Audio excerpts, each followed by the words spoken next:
हरे कृष्ण। ओम श्री विष्णवे नमः। साष्टांग प्रणाम उन समर्पित साधकों को जिन्होंने 28 दिनों तक कथा रूपी अमृत का पान किया है। श्रोताओं, अब हम उस क्षितिज पर आ पहुँचे हैं जहाँ कथा की हर डोरी हमारे भीतर के बंधनों को खोलती जा रही है। यह है वैशाख मास की 28वीं कथा यात्रा, अंतिम मोड़ से ठीक पहले का पड़ाव। अब तक की यात्रा में आपने जो सुना, जो सहा, जो सीखा, वो सब आपको आज भीतर से मजबूत करने आया है, क्योंकि अंतिम अध्याय से पहले हमें स्वयं से युद्ध जीतना होगा। ये समय है जब मन को विचलन से, इंद्रियों को चंचलता से और आत्मा को मोह से मुक्त करना होगा, क्योंकि अंतिम 2 दिनों में कथा नहीं, स्वयं परम पिता बोलते हैं। तो हे श्रोताओं, अब रुकना नहीं, अब थकना नहीं और पीछे मुड़कर तो बिल्कुल नहीं देखना, क्योंकि आप उन विरले भाग्यशालियों में हैं जो 28वें दिन तक प्रभु के साथ इस यात्रा में टिके हुए हैं। 28वें दिन की कथा बने सच्चा अंतराय, अब बस 2 ही मोड़ हैं, फिर प्रभु का मिलन सराय। आइए शुभारंभ करते हैं आज की कथा का। जैमिनी जी कहते हैं कि इसके बाद नारद जी और राजा इंद्रद्युम्न पुरोहित के छोटे भाई विद्यापति के साथ पुरुषोत्तम क्षेत्र में नीलकंठ महादेव जी के समीप गए। वहां पर महादेव जी की पूजा करके राजा ने श्री दुर्गा जी को भी प्रणाम किया। फिर सब लोग अपना उत्तम रथ छोड़कर साथ आए लोगों सहित उनके साथ चले गए और अपनी इंद्रियों को वश में रखते हुए नीलगिरी पर चढ़ने के लिए आगे बढ़ने लगे। ये पर्वत नाना प्रकार के वृक्षों और लताओं से भरा हुआ था। तरह तरह के पक्षी वहां कलरव करते थे। बड़ी बड़ी चट्टानों के कारण उस पर्वत का किनारा ऊंचा नीचा और दुर्गम दिखाई देता था। वह नीलगिरी चारों ओर से गोलाकार था। वे सभी लोग उस मार्ग से गए जहां काले अगरू वृक्ष के नीचे सब विपत्तियों और भयों को हरने वाले दिव्य सिंह रूपधारी भगवान नरसिंह निवास करते हैं, जिनका दर्शन करके मनुष्यों की कोटि कोटि ब्रह्महत्याएं नष्ट हो जाती हैं। उनका मुख फैला हुआ है, दांत बड़े भयंकर दिखाई देते हैं। कुछ पीले रंग के अयालों अर्थात गर्दन के बालों से उनका मुखमंडल व्याप्त है। वे 3 नेत्रों से युक्त और बड़े भयानक हैं। अपनी जांघों पर उत्तान सोए हुए दैत्य के वक्ष स्थल को वज्रतुल्य कठोर नखों से विदीर्ण कर रहे हैं। मुख पर अट्टाहस की छटा है, जिसमें लपलपाती हुई लाल रंग की जिह्वा शोभा पाती है। उनके हाथों में शंख और चक्र सुशोभित है। मस्तक किरीट मुकुट से चमक रहा है। नेत्रों से आग की चिंगारियां निकलती हैं, जिनसे सभी दिशाएं संत्रस्त हो रही हैं। प्रचंड आघात के कारण भगवान के चरण कमल धरती में धंस गए हैं। उन आदि मूर्ति भगवान नरसिंह का दर्शन करके सबने प्रणाम किया। इंद्रद्युम्न ने भी भगवान नरसिंह का दर्शन करके नारद जी के वचनों पर विश्वास किया और कहने लगे, महर्षि, मैं कृतार्थ हो गया। आप तो ज्ञान की निधि हैं। मैं तो भगवान के दर्शन मात्र से ही सभी पापों से मुक्त हो गया। दया सिंधु भगवान की नीलमणिमय मूर्ति किस स्थान पर विराजमान है जो दर्शन मात्र से ही मुक्ति देने वाली है? विप्रवर, उसी का मुझे दर्शन कराइए। तब नारद जी ने राजा इंद्रद्युम्न को उस परम पावन स्थान का दर्शन कराया जहां भगवान श्री विष्णु स्वर्णमयी बालू से ढक गए थे।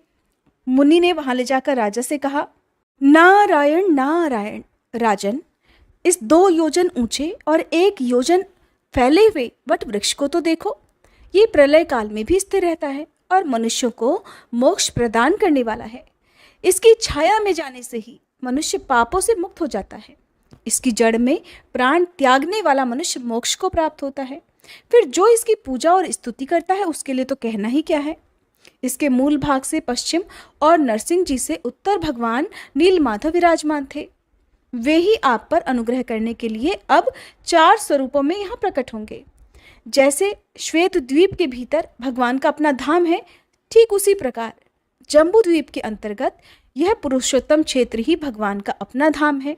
राजन, जो मोक्ष का अधिकारी है वही इसकी महिमा को समझ पाता है। अन्य मनुष्यों को, विशेषतः पाप कर्मियों के लिए ये विश्वास की भूमि नहीं है।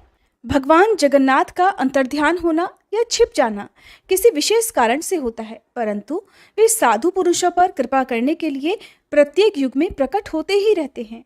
राजन, भगवान मत्स्य, कच्छप आदि अनेक अवतारों के द्वारा जब अवतार का उद्देश्य पूरा कर देते हैं, तब कारण की निवृत्ति हो जाने से अर्थात उनका कार्य पूरा हो जाने से वे अंतर्ध्यान हो जाते हैं। परंतु वे ही दया सागर भगवान इस पुरुषोत्तम क्षेत्र में बिना किसी कारण के नित्य निवास करते हैं। जैसे श्वेत द्वीप से जाकर भगवान विष्णु कहीं और अवतार लेते हैं, उसी प्रकार वहां रहते हुए भी वे द्वारिका, कांची और पुष्कर आदि में कृपा पूर्वक प्रकट हो जाते हैं। राजन, अनेकानेक तीर्थ, देश, क्षेत्र और मंदिरों में भगवान विराज रहे हैं। महात्मा नारद जी के दिखाए हुए उस स्थान को महाराज इंद्रद्युम्न ने साष्टांग प्रणाम किया और भगवान को वहां प्रत्यक्ष स्थित मानकर इस प्रकार उनकी स्तुति की। देव देव जगन्नाथ, शरणागतों की पीड़ा दूर करने वाले, हे कमल नयन नारायण, मैं भवसागर में डूबा हुआ हूँ, मेरा उद्धार कीजिए। परमेश्वर, एकमात्र आप ही दुख राशि का विध्वंस करने वाले हैं। शूद्र मनुष्य लेश मात्र सुख की इच्छा से शूद्र देवताओं की सेवा करते हैं। भगवान, आप भक्तिभाव से आराधना करने पर मनुष्यों को साक्षात मोक्ष प्रदान करने वाले हैं। अजामिल ब्राह्मण ने अपने वर्णाश्रमोचित कर्मों का परित्याग करके कौन सा पाप नहीं किया था, किंतु नाथ, वो भी तो आपके नाम का उच्चारण करने मात्र से ही मुक्त हो गया। आपके स्मरण मात्र से ही पाश हाथ में लेकर आए हुए यमदूतों ने उसे छोड़ दिया था। देवेश्वर, सभी शास्त्रीय उपाय आपके दर्शन के लिए ही बताए गए हैं। आपका साक्षात्कार हो जाने पर हृदय के सभी संशय नष्ट हो जाते हैं। उसी क्षण मनुष्य संदेह रहित हो जाता है। प्रभु, आप ही सबको आश्रय देने वाले हैं। मुझ दीन पर अनुग्रह कीजिए। मैं आपसे केवल इतनी ही भीख मांगता हूँ कि आपकी जो मूर्ति यहाँ विराजमान है उसका मैं इन नेत्रों से दर्शन करूँ। इसके सिवा मेरा दूसरा कोई भी प्रयोजन नहीं है। इस प्रकार हाथ जोड़े हुए राजा इंद्रद्युम्न ने भगवान मधुसूदन की स्तुति करके पृथ्वी पर लौटकर उन्हें साष्टांग प्रणाम किया। उस समय उनके नेत्रों में आंसू भर आए थे। ठीक उसी समय आकाशवाणी हुई जिसे इंद्रद्युम्न ने भी सुना। राजन, चिंता ना करो, मैं तुम्हें प्रत्यक्ष दर्शन दूंगा। देवर्षि नारद ने श्री ब्रह्मा जी का जो वचन तुमसे कहा है, बस तुम उसके अनुसार ही कार्य करो। उस दिव्य वाणी को सुनकर राजा ने नारद जी से कहा, हे देवर्षि, आपने ब्रह्मा जी की आज्ञा से जो कुछ कहा था, इस आकाशवाणी ने भी बिल्कुल वही बात कही है। ब्रह्मा जी साक्षात जगन्नाथ हैं, इन दोनों में कुछ भी भेद नहीं है। और आप ब्रह्मा जी के पुत्र हैं। आपका वचन भगवान का ही वचन है, इसलिए अब मुझे उसका प्रयत्नपूर्वक पालन अवश्य ही करना चाहिए। राजा की बात सुनकर नारद जी कहने लगे, राजन, चलो अब हम लोग भगवान नीलकंठ के पास चलें। वहीं सब राक्षसों का संहार तथा समस्त विघ्नों का निवारण करने वाले भगवान नरसिंह की पश्चिमाभिमुख स्थापना करूंगा। इससे अंतर्ध्यान को प्राप्त हुए भगवान श्री विष्णु नरसिंह जी के रूप में प्रकट होंगे और उनके समीप किया हुआ यज्ञ अतिशय फल देने वाला होगा। तुम आगे चलो और शीघ्र ही वहां एक मंदिर बनवाओ। मेरे स्मरण करने से विश्वकर्मा जी का पुत्र आकर शीघ्र ही पश्चिमाभिमुख मंदिर का निर्माण करेगा। भगवान नीलकंठ के दक्षिण 100 धनुष की दूरी पर जो बहुत बड़ा चंदन का वृक्ष है, उसके पश्चिम का स्थान क्षेत्र होगा। वहीं तुम्हें 1000 यज्ञों का अनुष्ठान करना है। तुम अभी जाओ, मैं 5 दिनों तक अभी यहीं और ठहरूंगा और इन ज्योति स्वरूप अनंत शक्ति संपन्न दिव्य नरसिंह भगवान की आराधना करके एक अर्चा विग्रह में इनकी प्रतिष्ठा करूंगा। फिर वे उसमें प्राण, इंद्रिय और मन के साथ विराजेंगे। नारद जी की ये बात सुनकर राजा इंद्रद्युम्न चंदन वृक्ष के समीप गए। वहां उन्होंने विश्वकर्मा जी के पुत्र सुघटक को देखा। सुघटक राजा को देखकर हाथ जोड़कर बोले, देव, मैं शिल्प शास्त्र का ज्ञाता हूँ। इस समय आपके परम सुंदर नरसिंह भवन का निर्माण करूंगा। राजा बोले, आप कोई साधारण शिल्पी नहीं, विश्वकर्मा जी के पुत्र हो। ये नारद जी ने मुझे बता दिया है, इसलिए प्राकार और तोरण के साथ नरसिंह जी का सुंदर मंदिर आप शीघ्र ही तैयार करो। उसका मुख्य द्वार पश्चिम की ओर होगा। ऐसा कहकर उन देव शिल्पी का विधिवत पूजन सत्कार करके राजा ने उन्हें मंदिर निर्माण के कार्य में नियुक्त कर दिया और शिला इकट्ठा करने वाले सेवकों को बहुत सारा धन देकर उस कार्य में लगा दिया। वह सुंदर मंदिर हालांकि बहुत दिनों में बनने वाला था, फिर भी देव शिल्पी की महिमा से चौथे दिन में ही बनकर तैयार हो गया। इसके बाद 5वें दिन सवेरे नित्य कर्म के बाद प्रतिष्ठा विधि की सारी सामग्री एकत्रित करके जब राजा नारद जी के आने की प्रतीक्षा कर रहे थे, तभी शंख, मृदंग, ढोल, गीत मंगल वाद्य तथा हाथियों के घंटों के शब्द अचानक सुनाई पड़े। साथ ही उच्च स्वर से जय जयकार का शब्द आकाश मंडल में गूंज उठा। इतने में ही नारद जी विश्वकर्मा जी की बनाई हुई सुंदर नरसिंह मूर्ति को लेकर वहां आ गए। तब तक उस मूर्ति में प्राण प्रतिष्ठा हो चुकी थी। मूर्ति ने दिव्यमाला और वस्त्र धारण किए हुए थे। उस पर दिव्य चंदन का अनुलेप किया गया था। वह सब ओर से तेज पुंज से व्याप्त थी और सबको हर्ष प्रदान करती थी। उसे देखकर राजा और उनके अनुयायी बहुत प्रसन्न हुए। सभी ने देवर्षि नारद जी की प्रशंसा की। फिर पास से देखकर उसमें नरसिंह जी की आकृति पहचानी और ये निश्चय किया कि यह आदि मूर्ति भगवान नरसिंह जी की प्रतिमा है। तब प्रसन्न हुए राजा इंद्रद्युम्न ने भगवान नरसिंह की परिक्रमा की और धरती पर मस्तक रखकर साष्टांग प्रणाम किया। इसके बाद राजा के अनुरोध से नारद मुनि ने भूदेवी और लक्ष्मी देवी के साथ देवाधिदेव भगवान नरसिंह की प्रतिमा को रत्नमयी वेदी पर शुभ मुहूर्त में स्थापित कराया। इसके बाद वैष्णव, ब्राह्मण, अन्य नरेशगण तथा बुद्धिमान नारद जी के साथ राजा इंद्रद्युम्न ने उपनिषदों और धर्मशास्त्री स्तोत्रों द्वारा बड़ी प्रसन्नता से भगवान की स्तुति की कि हे भगवान, आप एक अनेक स्थूल, सूक्ष्म तथा अत्यंत लघु शरीर धारण करते हैं। आप आकाश से परे होकर भी आकाश स्वरूप हैं। आपका रूप सदा एक समान रहता है अथवा आप अद्वितीय स्वरूप हैं। आपका आकार आकाश के समान सर्वव्यापी है। आप आकाश में स्थित हैं, आकाश पर आरूढ़ हैं। व्योमकेश शिव तथा पद्मयोनि ब्रह्मा जी भी आपके ही स्वरूप हैं। दिव्य नरसिंह रूप में प्रकट हुए हे परमात्मन, आपका तेज कई करोड़ सूर्यों के समान है। प्रभु, आप दुख रूपी समुद्र से मेरा उद्धार कीजिए। आप नित्य समीप हैं, दूर दूर से स्थित हैं, न दूर हैं न पास हैं, तथा बोध और बोध आपके ही स्वरूप हैं। दुखों का नाश करने के एकमात्र कारण होकर भी आप वस्तुतः कारण नहीं हैं। सबके संशयों को छिन्न भिन्न करने के लिए आप सबसे पहले प्रकट हुए हैं। स्वामिन, आप मुझे अपने चरणार विंदों की श्रेष्ठ भक्ति प्रदान कीजिए, जो चारों पुरुषार्थों की मूल कारण मानी गई है। भक्तों के अभीष्ट मनोरथ की पूर्ति करने वाले आप भगवान नरसिंह की मैं शरण लेता हूँ। अपने चरणों का आश्रय लेने वाले, लोगों की पाप राशि का विनाश करने वाले दया सागर श्री नरसिंह जी को मैं प्रणाम करता हूँ। तीनों लोक जिनके उदर में स्थित हैं, उन नरसिंह देव जी को मैं नमस्कार करता हूँ। दीनों पर दया करने वाले हे विष्णु, आपको नमस्कार है, नमस्कार है, नमस्कार है। आप मुझ अनाथ की रक्षा कीजिए। प्रभु, मैं अपने इस चर्म चक्षु से आपके दिव्य स्वरूप का दर्शन कर सकूं, बस ऐसी कृपा मुझ पर कीजिए। आपकी कृपा से मेरे सहस्त्र अश्वमेध यज्ञ निर्विघ्न पूर्ण हो, मेरी करोड़ों पाप राशियां नष्ट हो जाएं। भगवान, जो मनुष्य आपकी शरण लेते हैं वे मोक्ष के भागी होते हैं। इस प्रकार दिव्य नरसिंह जी की स्तुति करके राजा इंद्रद्युम्न के मन में बड़ी प्रसन्नता हुई। उन्होंने बार बार धरती पर लेटकर भगवान को दंडवत प्रणाम किया। जो लोग भी इस स्तोत्र से दिव्य नरसिंह जी की स्तुति करते हैं, उन्हें भगवान नरसिंह मोक्ष प्रदान करते हैं। ज्येष्ठ मास के शुक्ल पक्ष की द्वादशी तिथि को स्वाति नक्षत्र के योग में महर्षि नारद ने उस क्षेत्र में दिव्य नरसिंह देव जी की स्थापना की है। जो लोग वहां उनका दर्शन करते हैं, वे सहस्त्र अश्वमेध यज्ञ से अधिक फल प्राप्त करते हैं।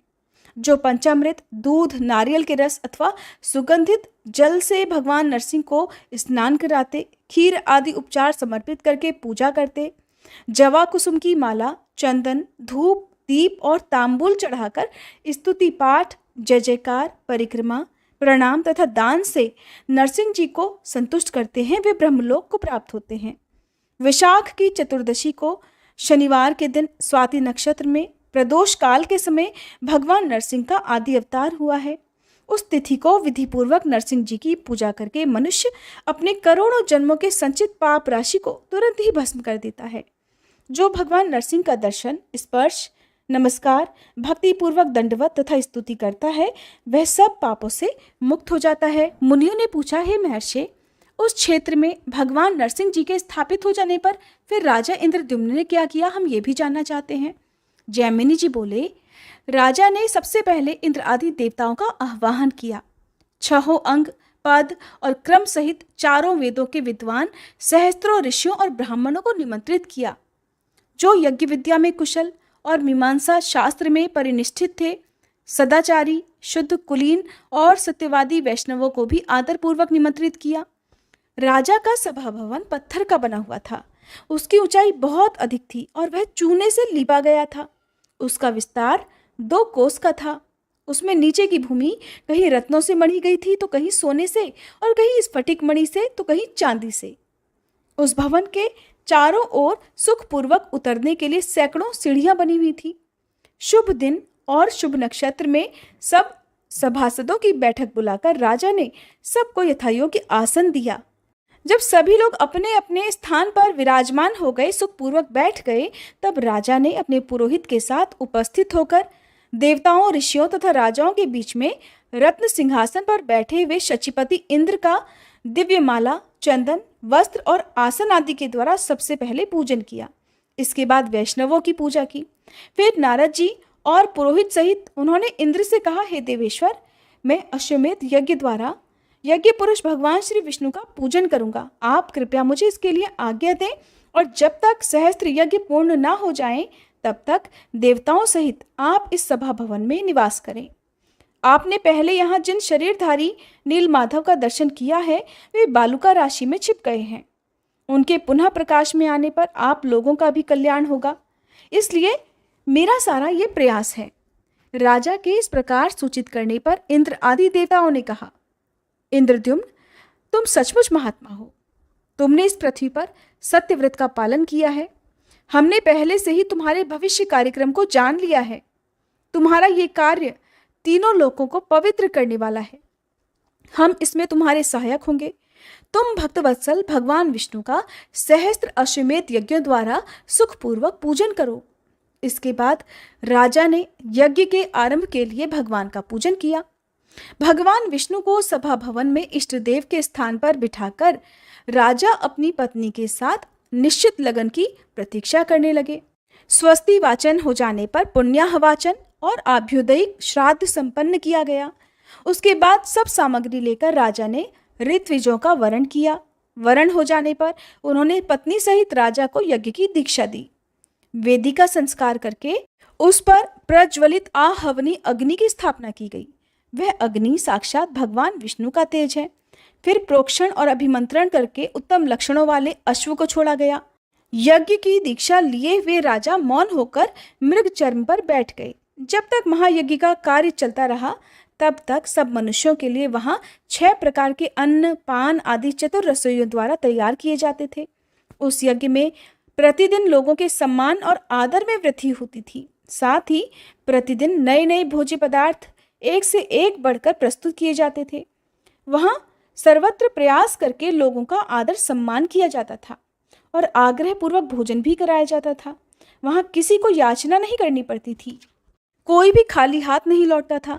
महाराज के महल सब मनुष्यों के लिए अपने घर के समान हो गए थे। भगवान श्री विष्णु की प्रसन्नता के लिए किए जाने वाले उस यज्ञ में यज्ञानुष्ठान में कुशल तथा सदाचार विभूषित विद्वान कार्य करते थे। अग्न्याधान से लेकर अवभृत प्रचार तक सब कार्य क्रमशः और विधि के अनुसार संपन्न हुए। कोई भी मंत्र कभी स्वर और वर्ण से हीन नहीं होने पाया। विधि के विधायक महर्षि ही वहां यज्ञ कर्म के अधिष्ठाता थे, इसलिए कर्म में कहीं कोई गलती होने ही नहीं पाती थी। वहां सप्तऋषि, याज्ञवल्क्य आदि मुनि जो गुण दोष का विभाग करने वाले हैं, यज्ञ के दिव्य सदस्य, यज्ञ के साक्षी और यज्ञ कर्म कराने वाले थे। उन्हीं का ऋत्विजों के रूप में वर्ण कराया गया था। यज्ञ में सम्मिलित हुए मुनि लोग परस्पर कथा वार्ता के प्रसंग में वैदिक वाकोवाक्य, सूक्त तथा गुह्य उपनिषदों की चर्चा करते थे। सभी पापों का नाश करने वाले भगवत चरित्रों की कथा भी वहां सभा में हुआ करती थी। राजा इंद्रद्युम्न के यज्ञ में सब देवता प्रत्यक्ष होकर हविष्य ग्रहण करते थे। वह यज्ञ तीनों लोगों को प्रसन्न करने वाला था। इस प्रकार क्रमशः विधिपूर्वक चलने वाला वह अश्वमेध यज्ञ 999 की संख्या तक पहुंच गया। जब अंतिम यज्ञ अर्थात 1000वां यज्ञ होने लगा, तब राजा इंद्रद्युम्न प्रतिदिन दिव्यावस्था को प्राप्त होने लगे। सोमरस निकालने के दिन से 7 दिन के बाद जो रात आई, उसके चौथे पहर में राजा इंद्रद्युम्न ने अविनाशी भगवान विष्णु का ध्यान किया। उस ध्यान में उन्होंने स्फटिक मणिमय श्वेत द्वीप को प्रत्यक्ष हुआ सा देखा। उसके चारों ओर क्षीर समुद्र लहरा रहा था। उस श्वेत द्वीप के मध्य भाग में दिव्य मणियों का बना हुआ एक उत्तम मंडप दिखाई दिया। उसके भीतर प्रकाशमान रत्न सिंहासन सुशोभित था। उस रत्न सिंहासन पर मध्य भाग में शंख चक्र गदाधारी भगवान विष्णु का दर्शन हुआ। उनके श्री अंगों की कांति नील मेघ के समान श्याम थी। वे वनमाला से विभूषित थे। उनके दाहिने भाग में हिमालय के समान गौर तथा कोटि चंद्रमाओं के समान कांतिमान धरणीधर अनंत विराजमान थे, जो फन रूपी मुकुट का विस्तार करके सुंदर छत्र के आकार में परिणत हो गए थे। उनका स्वरूप बड़ा ही मनोहर था। उनके कानों में 2 रत्नमय कुंडल झिलमिला रहे थे। शरीर पर सुंदर नील वस्त्र शोभायमान था। भगवान के बाएं भाग में शुभ लक्षणों से संपन्न भगवती लक्ष्मी जी विराजमान थी। उनके हाथों में वर और अभय की मुद्रा तथा कमल सुशोभित थे। उनके शरीर की कांति कुमकुम के समान थी और नेत्र बड़े सुंदर थे। वे कमल के आसन पर बैठी हुई थी। भगवान के आगे श्री ब्रह्मा जी हाथ जोड़े खड़े थे। श्री हरि के बाएं भाग में नाना मणिमय सुदर्शन चक्र स्थित था। सनकादि मुनीश्वर उन जगतगुरु भगवान विष्णु की स्तुति कर रहे थे। ध्यान में भगवान का इस प्रकार दर्शन करके राजा इंद्रद्युम्न को बड़ा हर्ष हुआ और वे गदगद वाणी से उनकी स्तुति करने लगे। इंद्रद्युम्न बोले, हे जगदाधार, आपको नमस्कार है। जगदात्मन, आपको नमस्कार है। कैवल्य स्वरूप, त्रिगुणातीत, गुणांजन, आपको नमस्कार है। आप विशुद्ध निर्मल ज्ञान स्वरूप हैं, आपको नमस्कार है। शब्द ब्रह्म नाम से प्रसिद्ध आपको नमस्कार है। हे जगत स्वरूप, आपको नमस्कार है। संसार सागर में गिरे हुए दीन दुखी मनुष्यों के दुख का नाश करने वाले आपको नमस्कार है। हृदय की दुर्भेद्य ग्रंथियों का भेदन करने वाले आपको नमस्कार है। आप 14 भुवन रूपी भवन के मूल स्तंभ हैं, आपको नमस्कार है। कोटि कोटि ब्रह्मांडों की रचना करने वाले शिल्पी रूप आप भगवान चक्रपाणि को नमस्कार है। आप करुणा रूपी अमृत सिंधु को बढ़ाने वाले चंद्रमा हैं, आपको नमस्कार है। दीनों का उद्धार करने के लिए एकमात्र गुप्त दया सिंधु स्वरूप आपको नमस्कार है। जगत को प्रकाशित करने वाले जो सूर्य आदि ज्योतिर्मय ग्रह और नक्षत्र हैं, उनकी भी ज्योति आप हैं, आपको नमस्कार है। आप अंतःकरण के पापों को जलाने के लिए प्रदीप्त अग्नि रूप हैं, आपको नमस्कार है। आप सबको पवित्र करने वाले हैं, पवित्र वस्तुओं में सबसे अधिक पवित्र हैं, आपको बारंबार नमस्कार है। आप सबसे अधिक भारी, सबसे महान और सबसे अधिक विस्तार युक्त हैं, आपको बार बार नमस्कार है। आप अतिशय निकट, बहुत ही दूर और अत्यंत छोटे हैं, आपको बार बार नमस्कार है। हे नारायण, आप सबसे श्रेष्ठ और परम पवित्र हैं, आपको नमस्कार है। जगन्नाथ, मेरी रक्षा कीजिए। दीनबंधो, आपको नमस्कार है। प्रभो, आपको सुखदायिनी नौका के रूप में पाकर मैं भवसागर से पार हो गया। रमानाथ, आपका दर्शन होने से मेरे सारे क्लेश दूर हो गए। आप सच्चिदानंद स्वरूप हैं, आपको प्राप्त हुए मनुष्यों के दुख का सर्वथा नाश हो जाता है। इस प्रकार ध्यान में स्थित हुए राजा इंद्रद्युम्न ने जगदीश्वर भगवान विष्णु की इस प्रकार स्तुति करके उन्हें प्रणाम किया। फिर ध्यान के अंत में राजा को अपने आप का भान हुआ। वे सोचने लगे, यहाँ पर भगवान विष्णु कैसे स्वयं मेरे प्रत्यक्ष होंगे। इस चिंता से उनका मन व्याकुल हो गया। उन्होंने नारद जी से सारी बात कही। तब नारद जी ने उन्हें आश्वासन देते हुए कहा, हे राजन, अब तुम्हारा शोक समाप्त हो गया। इस यज्ञ के अंत में भगवान तुम्हें यहाँ प्रत्यक्ष दर्शन देंगे। ये सब बातें किसी दूसरे के आगे मत बताना। जैमिनी जी कहते हैं, इसके बाद राजा के अश्वमेध यज्ञ में सुत्या अर्थात सोमरस निकालने का महोत्सव आरंभ हुआ। उसमें दीन दुखियों को बेरोक टोक मनवांचित दान दिए जाने लगे। उस समय नारद जी ने राजा इंद्रद्युम्न से कहा, राजन, आप पूर्णाहुति का कार्य समाप्त हो, जिससे कि ये यज्ञ सफल हो जाए। पहले ध्यान में तुमने जो कुछ देखा है उसके आदेशानुसार तुम्हारे भाग्योदय का समय अब पास आ गया है।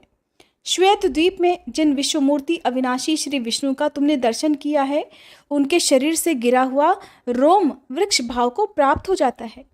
वह इस पृथ्वी पर स्थावर रूप में भगवान का अंशावतार होता है। भक्त वत्सल भगवान अब उसी रूप में अवतरित हो रहे हैं और तुम्हारे ही सौभाग्य से सर्व पापहारी भगवान यह सब लोगों की आंखों के अतिथि बनेंगे। अब यज्ञांत स्नान समाप्त करके वृक्ष रूप में प्रकट हुए यज्ञेश्वर भगवान विष्णु को तुम इस महावेदी पर स्थापित करो। इस प्रकार विचार करके नारद जी और इंद्रद्युम्न दोनों प्रसन्नता पूर्वक वहां गए और उस वृक्ष को देखकर इसके रूप में साक्षात ब्रह्म भगवान विष्णु प्रकट हो गए, ऐसा मानते हुए सब लोग बड़े प्रसन्न हुए। 4 शाखाओं से युक्त उस चतुर्भुज वृक्ष का दर्शन करके राजा ने अपने परिश्रम को सफल माना। फिर नीलमणि माधव के अंतर्ध्यान होने का जो शौक था उसे उन्होंने त्याग दिया और बार बार उस वृक्ष को प्रणाम करके नेत्रों से आनंद के आंसू बहाते हुए राजा ने ब्राह्मणों से उस वृक्ष को मंगवाया। विलोप माला और चंदन से विभूषित विष्णु जी के उस दिव्य वृक्ष को महावेदी पर ले आए। फिर नारद जी के कहे अनुसार राजा ने उस वृक्ष का पूजन किया और पूजा समाप्त करके मुनिश्रेष्ठ नारद जी से पूछा, मुने, भगवान विष्णु की कैसी प्रतिमाएं बनेंगी और उन्हें कौन बनाएगा? तब नारद जी ने उत्तर दिया कि राजन, भगवान की लीला सभी लोगों से परे है, भला उसे कौन जान सकता है।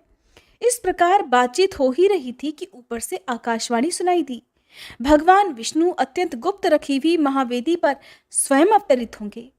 15 दिनों तक इसे ढक दिया जाए। हाथ में हथियार लेकर उपस्थित हुआ जो ये बूढ़ा बढ़ई है, इसे भीतर प्रवेश कराकर सभी लोग यत्नपूर्वक दरवाजा बंद कर लें।